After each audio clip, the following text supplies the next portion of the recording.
the fire that burns within. There are mornings when the weight of life feels like a silent war. Deadlines press. Expectations loom. You question whether pushing forward is even worth it. But that exact moment, the quiet pull to quit, is where the true battle begins. To the Stoics, quitting wasn't merely stopping inaction. It was abandoning your higher self. It meant turning your back on the version of you that could have been, had you stayed in the fight. Marcus Aurelius, writing by candlelight as Emperor of Rome, facing plagues, wars, betrayal, once said, "What stands in the way becomes the way." He didn't see obstacles as interruptions. He saw them as invitations. To grow. To rise. To evolve. Adversity is not punishment. It's the forge. Imagine a blacksmith. He doesn't shape steel by gently caressing it. He strikes it, again and again, until the blade emerges. Hardship works the same way on the soul. Your stress, your setbacks, your sleepless nights, they're not flaws in the design. They are the design. Modern psychology confirms what the Stoics lived: post-traumatic growth. The idea that the worst things can lead to the best parts of you, if you endure with purpose. So next time pressure closes in, ask, am I being tested, or transformed? The fire within is not meant to destroy you. It's meant to refine you. Let that fire burn. Let it temper you into something unbreakable. Discipline is destiny. Success doesn't come from motivation. Motivation fades. Discipline remains. Motivation is like a spark. It flares up when things feel easy. But what about the days when you wake up tired, discouraged, and full of doubt? That's where discipline becomes your edge. The Stoics understood this well. They knew that true greatness wasn't about grand moments but small, consistent choices. Skipping one workout doesn't seem like failure. Giving in to one indulgence feels harmless. But these small acts of compromise slowly erode your character. They teach your mind to negotiate with weakness. Seneca warned us, "It is not that we have a short time to live but that we waste much of it." You don't lack time. You lack focus. Every wasted hour is a silent betrayal of your potential. Discipline is not about suffering. It's about sovereignty. It's the quiet decision to train your soul daily through discomfort. Whether it's cold showers, waking early, or showing up when no one else will, each act builds the inner armor you'll need when real storms come. Modern behavioral science backs this up. James Clear, author of Atomic Habits, shows how identity is shaped by repeated action. Want to be disciplined? Start acting like it, daily, even when you don't feel like it. Discomfort is not the enemy. It's the path. Just as the body strengthens under resistance, the mind sharpens through sacrifice. So ask yourself, are your daily habits building your destiny, or burying it? Obstacles are the test. Pressure doesn't break you, reveals you. When life hits hard, missed opportunities, betrayal, failure, that's when the mask comes off. That's when who you really are steps into the light. Not the version you present on social media. The raw, unfiltered you. To the Stoics, obstacles weren't bad luck. They were sacred tests. Epictetus taught that we should welcome them because how we respond defines our character. Strength, he said, doesn't come from avoiding fear. It comes from moving forward despite it. The world tells you to seek ease. The Stoics told you to seek challenge. They understood that growth requires friction. If you never struggle, you never harden. And if you never harden, you never endure. Modern psychology confirms this. Cognitive behavioral therapy teaches that reframing our struggles changes how we feel. The brain follows your interpretation. If you see the obstacle as defeat, it will defeat you. But if you see it as a test, you rise to meet it. When you shift your mindset, even pain becomes useful. Even fear becomes fuel. Think of the mountain climber. The higher he climbs, the less air there is. But that's exactly what makes the summit meaningful. It's not meant to be easy.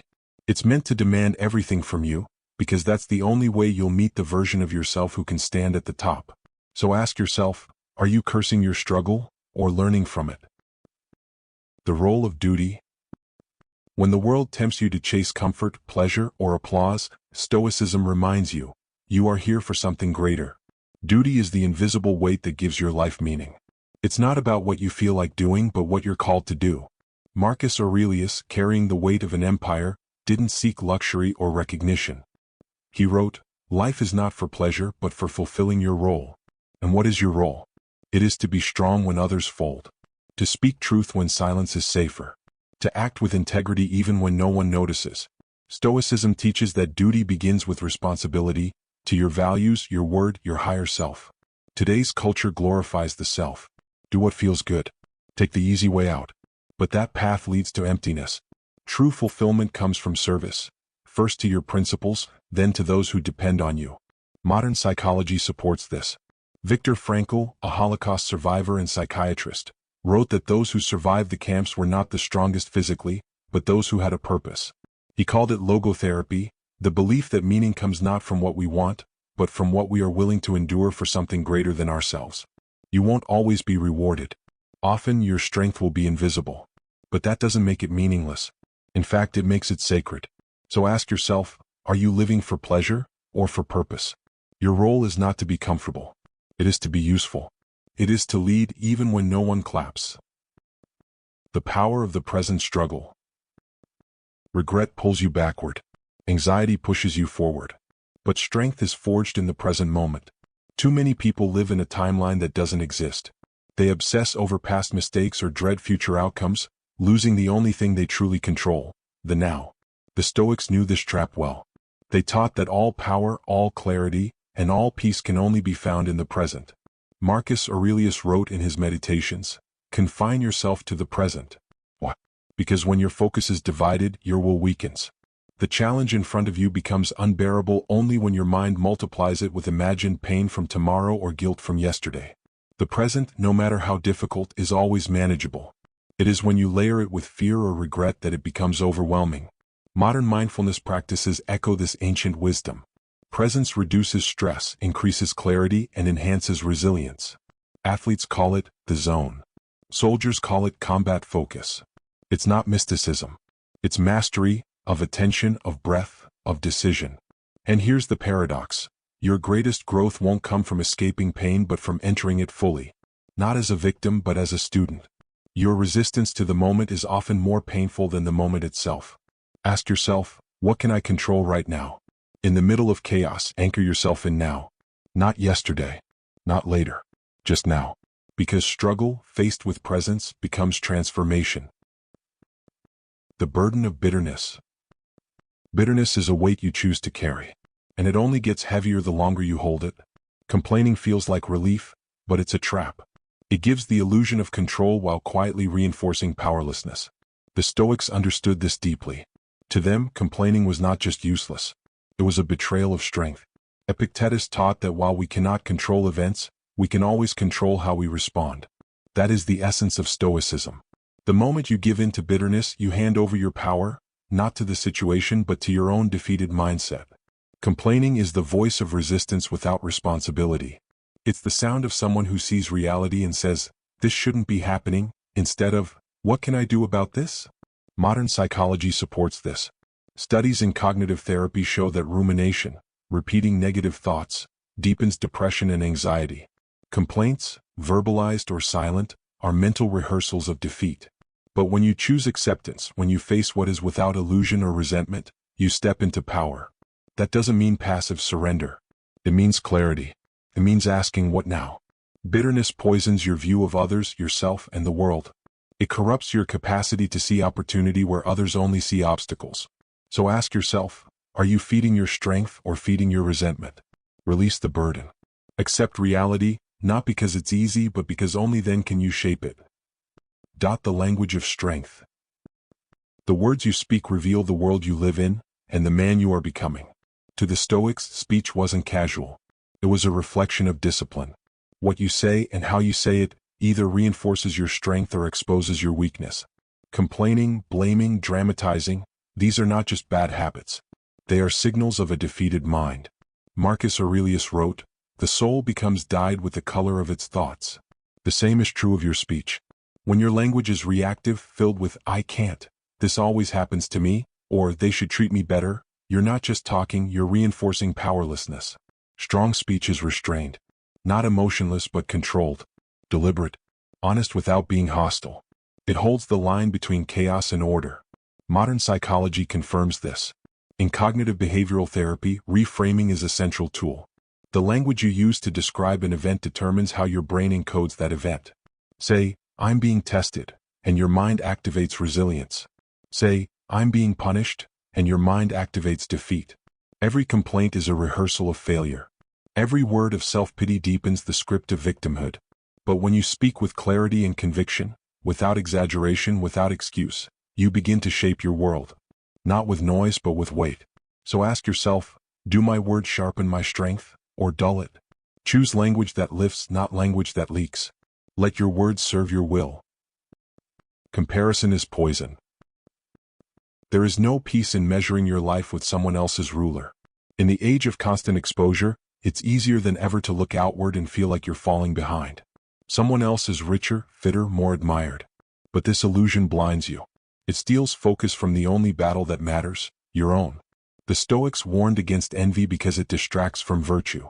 Seneca reminded us that the wise man does not envy the man who seems happy.